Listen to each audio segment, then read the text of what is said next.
வணக்கம் dear students. இது ஒரு chemistry question, NEET type of question. Solubility of ionic solid is greater in. இங்கே ஒரு 3 சால்வெண்ட் கொடுத்துருக்கோம்.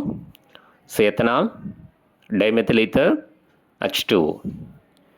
இதில் சரியான ஆன்சர் 4வது ஆப்ஷன் ஆல் அப்படின்னு கொடுத்துருக்கோம். இதில் சரியான ஆன்சர் எதுன்னு பார்த்தீங்கன்னா solubility of ionic solid is greater in water. ஏன்னா யாருக்கு டயஎலக்ட்ரிக் கான்ஸ்டன்ட் அதிகமாக இருக்கோ, இப்போ வாட்டருக்கு டயஎலக்ட்ரிக் கான்ஸ்டன்ட் வந்து 80.1 வரும். எத்தனாலுக்கு பார்த்தீங்கன்னா 24.5. அடுத்து டைமெத்தில் ஈத்தருக்கு பார்த்தீங்கன்னா 5.02. அப்போ உங்களுக்கு வந்து இந்த இடத்துல ionic solid, for example sodium chloride, எதில் அதிகமாக கரையும் அப்படின்னா வாட்டர். எந்த சால்வெண்ட்டுக்கு டயஎலக்ட்ரிக் கான்ஸ்டன்ட் வேல்யூ அதிகமோ அங்கே தான் அந்த அயனிக் சாலிட் அதிகமாக கரையும். சரிங்களா?